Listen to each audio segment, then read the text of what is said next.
Hey, all you TPOers out there listening to our podcast one more time. Thank you for coming back. It's surprising to me every time, because the last episode, I always think, man, Brad sucks. And surely these listeners are going to go away. They're not getting any value. They can't understand his accent. Yep. He's talking about bears and boots and flannel and all the stuff that nobody cares about except for like 50 people in Canada. And but then they come back. They're still listening, Brad, and that blows me away every time. So I must be doing a great job keeping this thing alive. You know what? With the people who send me messages and say, hey, Brad, I heard of you through the podcast. Don't tell Mike, but I'm on Team Brad. I say, your secret's safe with me. Did you really have somebody, you mentioned that once, did you have somebody say that they were on Team Brad? Did you really have that happen? I did, and I promised this person I wouldn't say anything. I mean, because I'm going to unfollow them on all social channels. So whoever they you know who you are. Okay. I won't say anything, but I will say that there are those of you out there who are on Team Brad, but there's one of you. Welcome to 2 Pixels Off, a podcast for creative entrepreneurs. There's one of you out there that is on Team Brad. This is not a competition. This is not a competition. No, this is a friendly, this is a friendly environment. Brad sometimes gets competitive and wants to win, but it's not about winning and losing. We win when the TPOers win. All the pixels out there. All you pixels out there. When you win, we win. All right. This is nowhere of anything relating to what we're going to talk about today. Before we jump into this episode, shout out to Wix Studio, who makes this podcast possible. Connected Brad and I a few years ago, been friends ever since, and both admire the platform Wix Studio. I was building, Brad, some landing pages for a TPO marketing campaign, and the TPO website is on Wix Studio. And I was so impressed with having the email marketing, lead capture, lead funnel, lead magnet strategy all built into one platform. It was so much easier than what my typical is, using my WordPress site, setting everything up in ConvertKit, migrating over my forms and stuff into ConvertKit, testing, setting up my thank you pages and all that stuff in my website, but tagging them correctly in ConvertKit and that whole connection thing. And it's great and it works great, but man, there was something nice about having all that bundled into the Wix Studio platform all under one roof. So shout out to Wix Studio for that. It was easy. It was really easy. Awesome. That's awesome. All right. Let's dig in. We're going to continue this week with some hot takes on some topics. Now, last week, Brad and I kind of knew what the order of the topics was. We were starting and we did pricing, then we did finding clients, and then we did selling services. And then Brad went on some montage about grizzly bear attacks and mounted police, mustaches, and whatnot. And I lost him, and I didn't pay attention, so I don't know all the details when he started talking. But I let it go. If you turn that episode off, it's okay. We're going to start today, and we're going to keep it focused on this. I'm being rough today. You know what? I don't feel bad, because I bet you we checked those stats, and that's going to be our best episode. It probably is, yeah. We had a spike. We had a spike in listeners in the last 4 minutes of the episode when Brad started talking about grizzly bears. You know what? I get jealous of the podcasts that are out there, and they're like, you mentioned the dude Peter Flynn, was that his name? Who has Flynn, yep. Pat Flynn, yeah. He was doing pricing content. What was his content before? Passive income sources. Passive income, that's what it was. So he did passive income content, and now he's doing a YouTube channel about Pokemon cards. And I see these people pop up. I'm like, man, I could have so much better of a business if I had a YouTube channel about Pokemon cards or Digimon cards or, Beverly Hillbillies or something. Yeah. You just pick some random thing and it's going to perform. So I'm so jealous. The guys who do the trick shot, those trick shot brothers. Dude Perfect? Yeah. Yeah, Dude Perfect. Yeah. Freaking what is their life, man? Their life. I know. And here we are slaving away on a podcast, grinding, trying to teach and educate and provide value. And their business is like, 100x whatever our business will ever be. I know. Dude Perfect. And they're just shooting balls. Said. You're like, oh man. They are. That's pretty sweet. Now, setup. some of them are pretty impressive. They are pretty impressive. Yeah, that's true. That's true. All right. Today, we're going to do some hot takes on some targeted topics. The objective is I will give the topic. Brad will give in 1 minute or less his best advice relating to that topic. If you like his advice, continue listening to the podcast. If you do not like his advice, send me an email and say, Mike, you got to find another pixel. And I will collect those requests. Yep. If we get a certain number of them, Brad will be voted off of the show. This is how we're going to play this game today. Yeah. This is how we're going to play. And Big Brother style, right? Yeah. I mean, I got a lot of people that I think are great, that I think could do a great job as a pixel on this podcast. So totally. I believe that you have friends. You do? Are you being sarcastic? You actually don't believe that I have any friends? See, that's that Canadianism. You know when they say we're so polite? We're really good at sounding polite. Yeah. Wait a second. What is he really saying here? Yeah. I feel funny. Like now I feel bad. Somehow. It's like when a magician shows you the trick and the magic is gone and you're like, wait, that didn't really happen. Yeah. You weren't being polite the whole time. Oh, no. All right. I'm messing with you. Here is hot take topic number 1. I've got my timer ready. Wait a second. I don't have my timer ready. I'm going to get my timer ready. I've got 1 minute. Brad is going to give his best nugget of advice. I'm going to score Brad's nugget of advice on a scale of 1 to 10. If it is less than 5, he's voted off the show. If you email me and say Brad sucks, he's voted off of the show. If Brad says, I don't have anything of value to say about that topic, he automatically gets kicked off of the show. If Brad's son comes in and says, my dad's a loser, he's voted off the show. All these things are the ways that Brad could be off the show. This is serious. I'm not playing games. Brad, in 60 seconds or less, what is your best advice for handling a bully client? Do you want to think about it for 5 minutes? 4 seconds? You got something? Here we go. I got it. 1 minute. Ready? Go. Okay. If I could just give it straight and I could do this real fast, you don't need to handle them at all. You don't need to work with those schmucks. You got someone bullying you around, your life and your time is worth way more value than working with some snob meathead. So if they're a dank and you don't want to work with them and they're pushing you around, say thanks, no thanks, and get the hell out of there. It's pretty solid. That was 26 seconds. 26 seconds. I like it. Okay, so you took the approach of before the project even begins, the client shows signs of being a bully client. I'm going to take a different approach on this one. I'm ready. Okay. All right.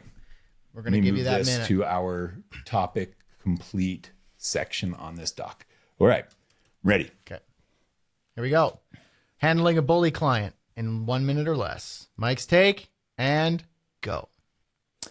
Give them their money back and tell them to take a hike. Like, I don't want your tainted bully money. If you're miserable, and I've done this many times, if you're miserable to work with, here's your money, go find someone else. I'll even give them their files sometimes. I'm like, take the work we did, take the money back. It's time for you to find somebody else to work with. That's my take. You, a creative entrepreneur, has to take control over your mental, emotional health in your business. And if you have a client that is miserable, life's too short for that. Tell them to get lost. And don't be afraid to give the money back. I don't want their freaking blood money, the filthy money, whatever. Get that filthy lucre away from me. There you go. 3. Oh, you had plenty of time to spare. I know. That was great. We handled that one. We handled that pretty well. Pretty well. I think because it's pretty obvious. It's just what? It is. And I think hopefully some of you out there are listening and thinking, okay, you're right. I can't stand that client. I'm going to let him go. And you know what you're going to do with the time you get back? You're going to go find better clients. Right now, that bully client who's miserable to work with and paying you their filthy lucre, that client is inhibiting your ability to go out and find a new client. Because number one, they're making you feel insecure and like an imposter and scared to go find other clients because you think that everybody's like them. So you're afraid as a result, and they're taking your time. So you don't have time to go find better clients because this bully client is taking away your time. So get rid of them. Get rid of them. Get rid of them. They hired you. They need you. And if they're like a butthead, just be like, hey, no thanks. I've refunded. Oh, hey, John, I've gone ahead and refunded your money in full. We will no longer be working with one another. And attached to this email is your, the deliverables I told you you'd get, what we've worked on, if you want to do that, and an emoji of a middle finger. Or maybe don't do that part. But okay, don't do the emoji. But yes, the rest of it's great. It's like, here's your files. I've refunded your money. Here you go. Now, you don't have to refund their money. You are entitled to keep the money that has been paid for you for the work that you have completed. Yeah. But sometimes it's just easier to cut the losses and say, here's your money back and we'll see you later. And that's harder to do on big projects, long-term projects, high dollar projects. It's harder to do. I've still done it on high dollar projects, tens of thousands of dollars to tell a client to get lost. But if it's like, they've paid the $500 deposit on a logo job or something, and just refund them the $500 and say, get out of here. And I know $500 is a lot of money to some people, but it is not, that amount of money does not pay you enough to go through the mental health, emotional health trauma that client is inflicting upon you. So give it back to them. Yep. It's the easiest way to get rid of them without any fight. And you will win. They can't come back to you and say, oh, well, I paid you this and you owe me this. Yeah. You could just take that card off the table and they have got nothing. Yep. They've got nothing to push back on. You could give them their money. You could give them their files, and that's being generous. And then you could block them on all your stuff so you never hear from them. I still have a client blocked, by the way, Brad. It's been since 2015. So it's been 9 years. I still have a client blocked on my phone. It's funny to me. Anyway, yeah. I can't handle it. I don't want to hear from that person. All right, here we go. What's next? We have, ready? Yeah. I'm going to redo my timer. Okay. Mental health struggles and the creative industry. What is your best little nugget about mental health struggles and the creative industry? You want a second or two? Ponder it. I'm good. All right, here we go. And go. Business problems. I've heard this. This isn't what I made up, but I'm going to say it. Business problems are personal problems in disguise. It's a phrase that I've heard, and I think it rings pretty darn true. So keep that in mind. Your mental health is, or your struggling mental health is not worth any amount. So if you're getting a project for $10,000 and it is crushing you, it's making you feel depressed, or you feel just out of it, it's not worth it. talk to somebody, open up. If you're struggling with something, talk to a close friend, family member, spouse, wife, husband, friend, counselor, therapist. Honestly, like, just do it. Like, suck up your pride and talk to somebody. If you have a struggle with it, like, these personal problems will become business problems. And what we want to help you with here is to succeed in business. If you have any personal issues, you need to deal with them. Okay. It's pretty solid. Couple loose ends in there. I'm going to score you a 6.3. So you're not voted off the show, but it was close. It was close. Tight. Okay. Yeah, it was close. Okay. I was going to take an angle of like comparing yourself to other people, but I feel like that was a little too cliche. You know, my work isn't as good as this person. I'm like, you know, like, who cares? I was thinking more like, I was going to go on a little bit of a deeper route. Yeah. Yeah. It's good. And you hit on a couple things that I'm going to reiterate in my little nugget here. Let's hear it. Here we go. In Mike's take, mental health in the creative industry. Here we go. Boom. You are not alone. So many creatives struggle with mental health challenges. And it could be for one of two different reasons. The first reason could be just that the industry is tough. The deadlines, the clients, the fear of showing your work, the constant critique, the constant second guessing yourself. It could be that. It could also be that we as creative people are more prone to being insecure and having mental health challenges and having depression, anxiety, and things. And so because of that, we find solace in creative work. We get to bury ourselves behind a computer. We get to make things that are pretty and we get to move the pixels around. And there is therapy in the monotony of what we do as creatives. Either way, many or most creatives struggle with the exact same thing you're struggling with. You're not alone. Okay. I would say at its heart, at its heart, you had the right intentions. Yeah. And I think there's value. Okay. But I'll give you like just a hair over 6. Oh, okay. So you went over time too. Yeah. I gave you 6.3 and I was being nice because I don't actually want you to get voted off the podcast. Like, I like you, man.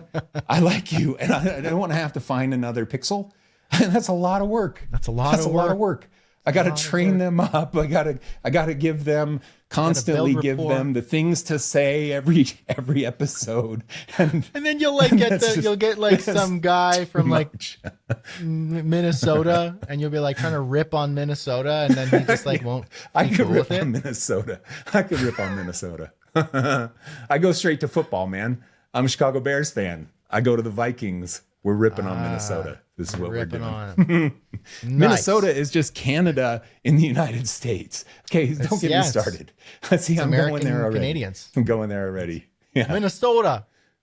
How's it going, guys? You guys playing a little hockey out here or what? Minnesota.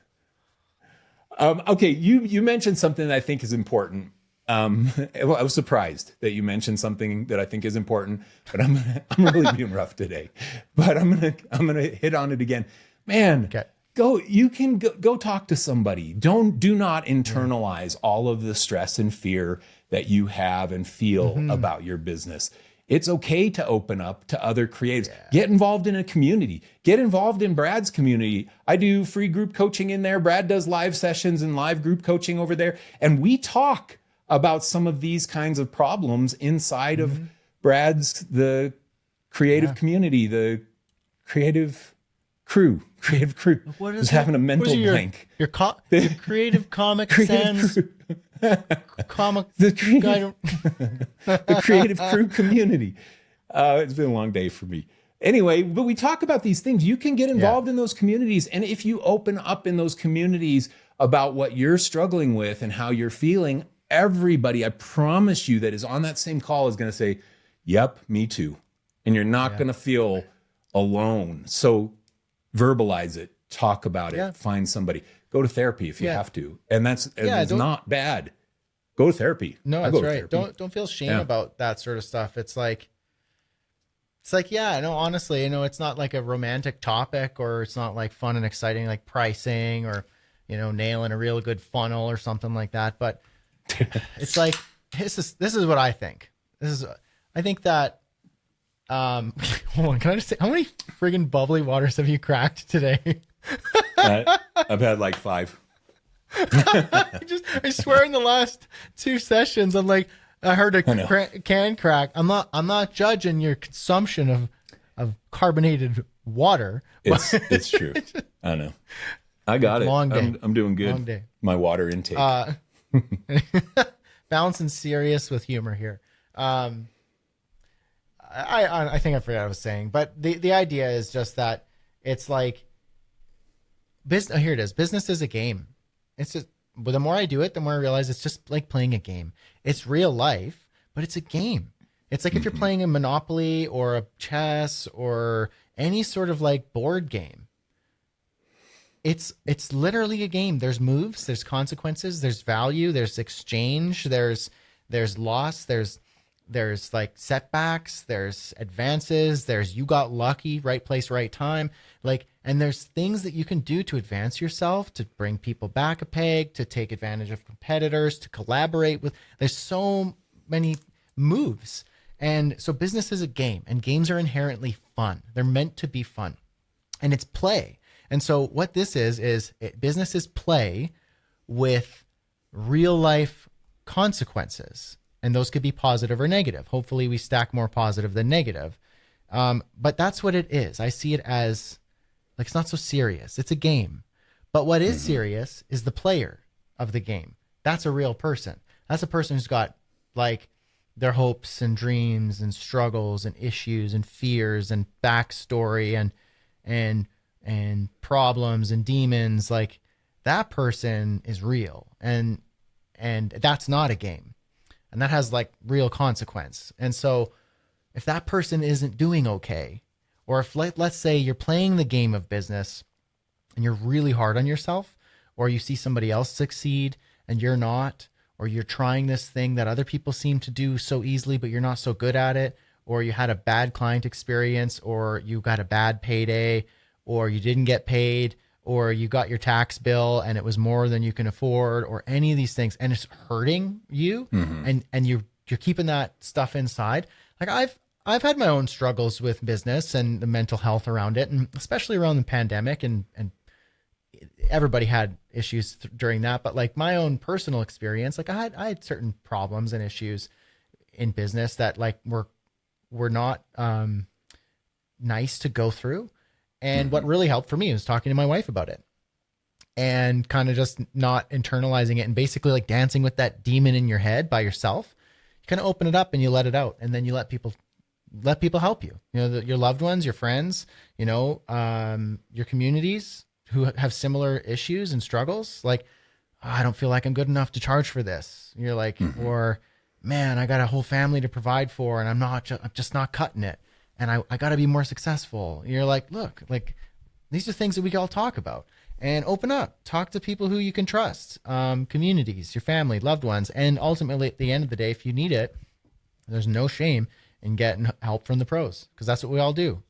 Like, you hire Mike because he's a pro to get him to help you with something. You hire this agency over here because they're the pro, like, and this is just games. But if you got issues and you got things that you're struggling with, like, the player is real. So like, hire a pro to help you out, help you work through some things. Yeah, it's good. The beginning, you talked about business being a game. I think it's the greatest game ever created, ever. And for most of the time that I've been playing the entrepreneur game, I didn't get that it was a game because it all felt so real to me. It was so scary, and it felt so life and death. I've got to land this because I got to make payroll. And I never saw it as the game that it really is until later on, in the last like probably 9-10 years of my career. I see it as that game, and I see the history of my game and how my character has progressed and had the wins and losses and all of the things that shaped the success of my character along the way. And it's so fun, man. And this is why you see these mega wealthy people still working. Why does Warren Buffett work? He has billions of dollars. He works because he freaking loves the game. He loves the game. And so I think you got to just remember that at the end of the day, it's a game. And you know what? For most of us, winning the game is the plan. Like, you're just stay in the game. Stay playing the game, and eventually you're going to win. You're not going to lose the game. Yeah. Just keep playing. Roll the dice the next time, the next time, the next time. You're right. You will eventually, even if you only roll ones on your 6-sided die, you only roll ones, eventually you're going to win. You're going to get to the end of the game eventually. So just stay in the game. I love this analogy. Or metaphor, like this whole idea here. I got to add, because we mentioned stay in the game, winning the game. Warren Buffett, he clearly won the game, but he's still playing. Why? Yeah. Because he likes it. It's play. It's fun. It's stimulating. It's exciting, and he can help other players. But you mentioned eventually you'll win if you stay in it, barring that you don't have any catastrophic loss. You eventually will progress enough that you will. But even that, Brad, catastrophic loss is getting to that one spot on the board that says, go back to start. That's all it is. It's like you hit that one. Okay, you just went bankrupt. Yep. Go back to the start. And then you're just rolling the dice again to go around the board. So there is no losing the game unless you quit playing the game. Unless you quit playing the game. And here's the thing I also want to mention. See if I could tie this in. So there's a game that I really, really like. In my mind, Candyland. It's the best. No? I loved Candyland as a kid. You did? I did. You were so good at it. I was so good at it. But anyway, the game that I like the most, I think is the best video game on the planet, is Red Dead Redemption 2. My middle son agrees with you. Yep. And he is right. My respect for your middle son blasted through the roof. From gameplay to storyline to graphics to the playability to the immersion, but really the story. Honestly, it's the story. It's so good, and anyone listening who's played it knows. You just know it. Anyone who I've come across playing RDR2, I watch them and I just wait to see. Like, oh, when are they going to get to this part? And what are they responding to this? And by the end of it, like, they're crying. They're like, this is amazing. I wish I could start this game over again and play it like a new player. Or I wish I would have known to just take it easy and slow down and not beat the game yet. Just like play it and just enjoy it. Because you can't, once you've beat the game, so in RDR2, and this is many games, once you beat the game, you wrapped up the storyline. You got everything you need. You got all the resources. You win. You beat the bad guy. You're triumphant. You could keep playing. In RDR2, it's an open world. You can keep going. You can keep doing missions and side things, and you can explore and hunt. And that's what essentially, Warren Buffett's doing. He beat the game, but he's still playing. But he doesn't need to. And maybe he's bored sometimes. But there's no real consequence. But if you could go back and play it again and be in it and just be like, you know what? I'm not going to race to hurry up and win. I want to enjoy it, because the best part of the game is being in the game. And arguably in this specific game is when there's conflict or there's pressure and you don't quite know how to get to the other side. And it is important you figure it out. Because when you're just walking around hunting and fishing, sure, recreational, but it gets boring really fast. But when there's stakes and there's pressure and you don't know if you're going to get to the other side so easily, that is so great. And this is just a video game. It's just a silly little video game I could do without it. You can't do without your life. And so your life and business, it's this game with real life consequences. So even one step ahead and making single moves and even setbacks, sure, you'll eventually get there. But know that when you look back on it, you'll probably want to go, man, that part in the middle with all the pressure, I kind of want to, like, if I could try that again, I think I would, because there's so much purpose there. So enjoy playing the game. And yeah, there's an end to it, but like, play it and enjoy it. Yeah, it's a good one. Really good. I did not enjoy the game nearly enough when I was playing my first run of entrepreneurship, building my agency the first time, getting it up to where I sold it. That whole process, I was so stressed because I put so much pressure on myself and I had so much fear about the unknown future that I wasted so much time not enjoying the game, playing the game itself. So I think that's great advice. And I think there's something in the monotony of what you're saying, Red Dead Redemption 2. If you're just hunting and fishing and hody hum, that's not as exciting in the game as if you're going to rob the train or whatever is the next little mission. Yeah. And that's intense. And that's when it's exciting. Try and look at your business like that. Yeah. Try and look at your business like that. It'll change the paradigm and make it way more enjoyable. Yeah. Yeah. That's good. All right. Good one, Bradley. Here we go. Merci. We have one more for today. One more for today. We've got, okay, I'm going to do this. I'm going to do this one right here. I'm moving it up on my document so that we have record. This one. Okay. Social media and its role in business today. Social media and its role in business today. Are you ready? Okay. Yep. He's nodding yes. He's ready. Now, let me just say, up until now, you have not jeopardized your co-hostness of the 2 Pixels Off podcast. You're still in it. If this answer sucks, which I'm going to say there's a 50-50 chance. There's a 50-50 chance that this answer sucks. You will lose. I will kick you out of the Riverside right now, and I will just close out the podcast, and then I will be looking for a new pixel. All right, you ready? One of the pixels was offed. It was off. Ooh. Okay, you just got back in. Like you were on the brink, and then that one joke, and you're back, man. You're back. See? I thought it wasn't going to happen. Yeah. Yep. All right, here we go. 1 minute, I got social media and its place in business, and go. Social media is disposable.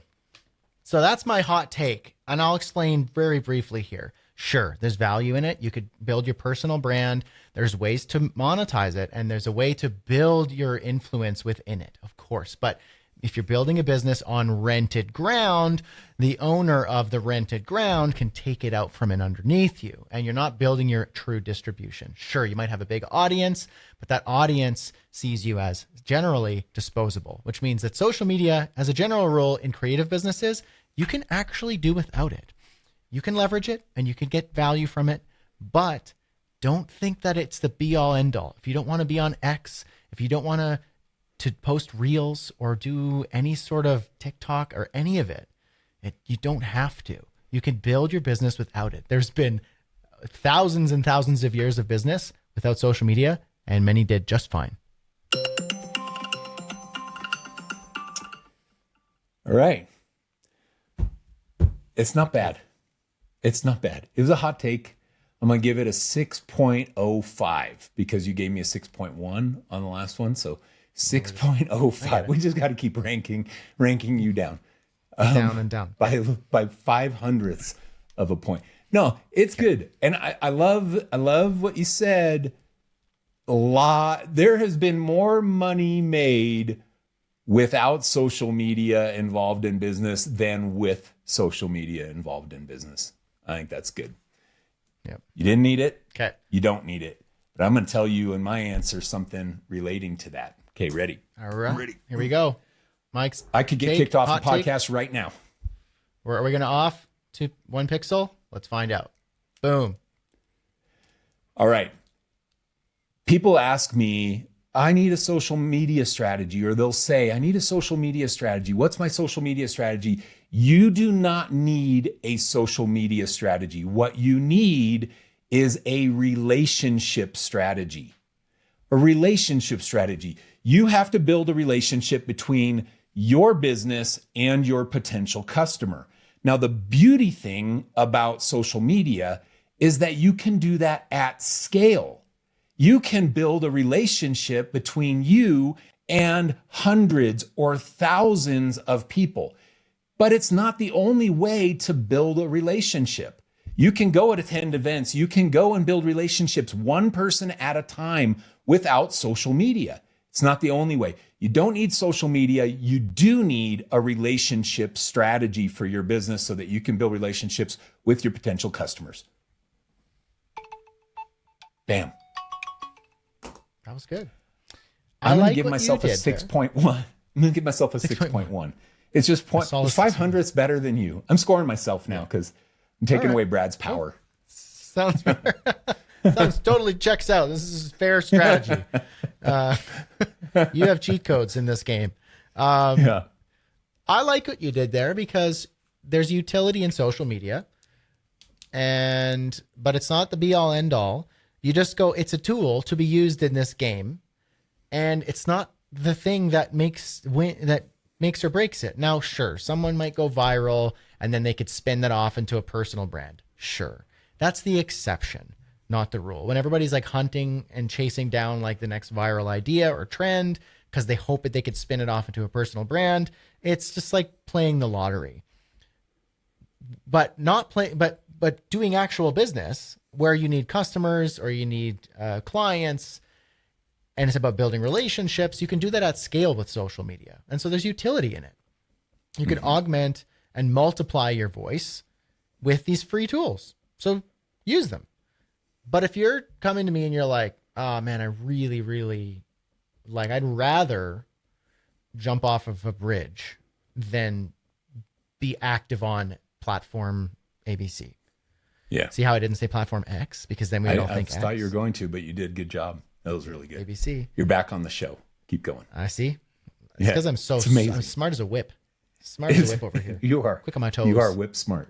Whip smart. Yeah.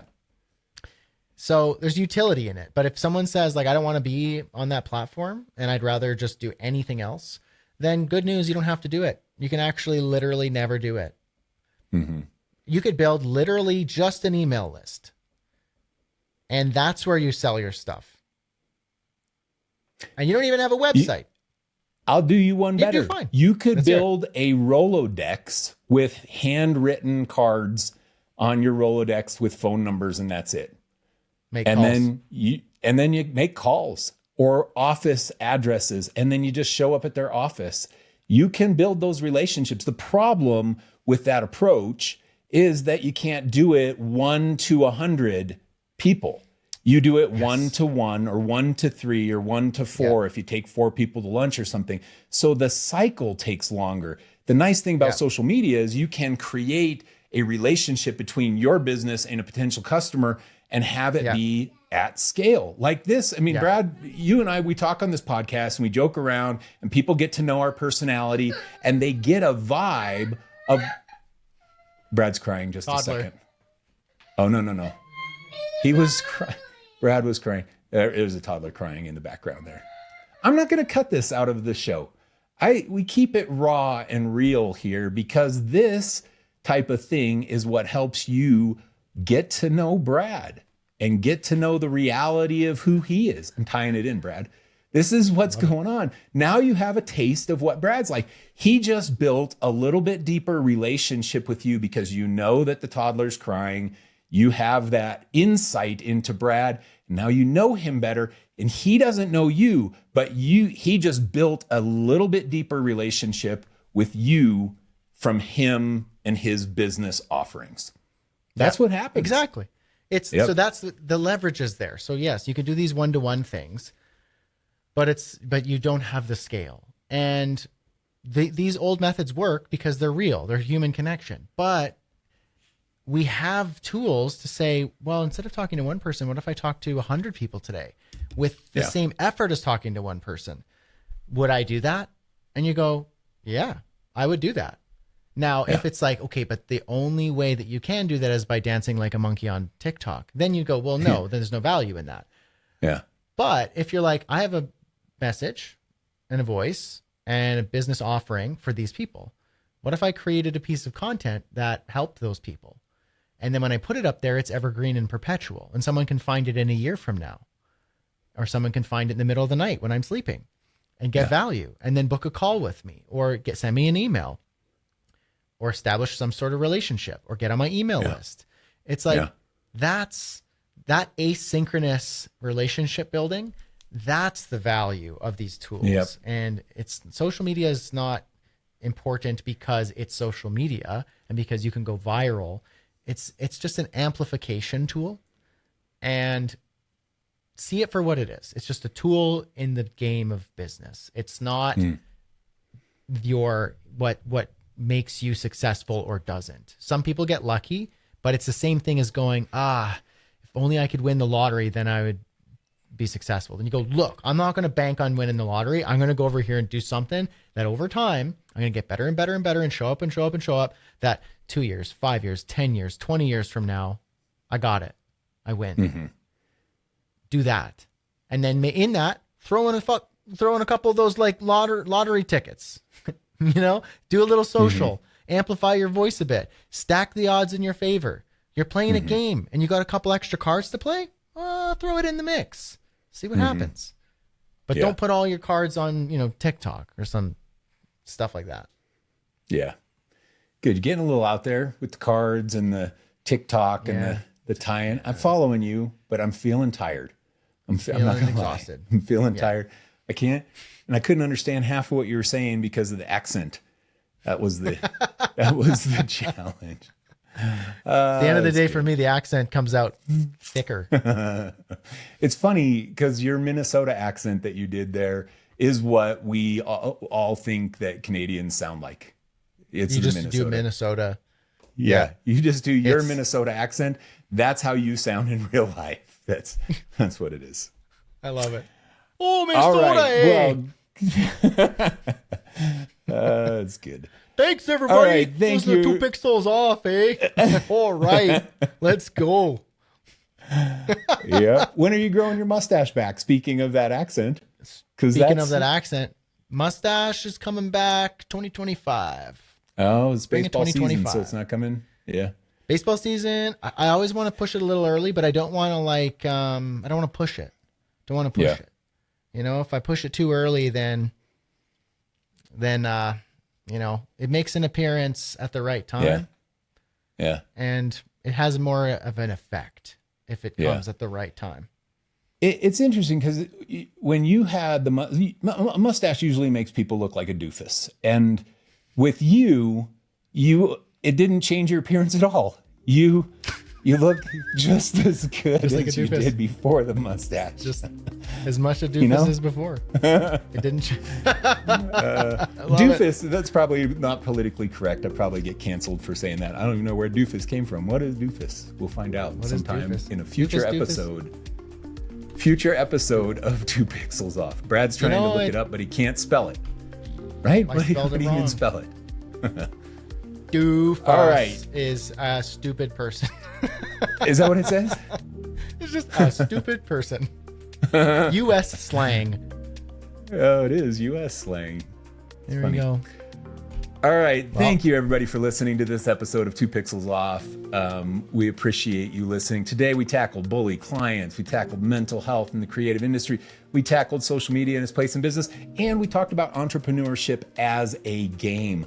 All of those topics are hot takes and applicable to your life as a creative entrepreneur. Hopefully you got a little enjoyment out of this and a little bit of value. And we will hopefully hear from you again on another episode of 2 Pixels Off. Last shout out, Wix Studio. Thank you for making this all possible.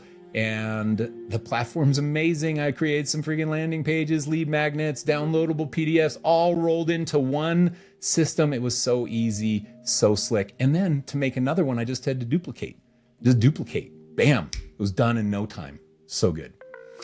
All right. Thanks, everybody. We'll see you again on another episode of 2 Pixel Off. Adios.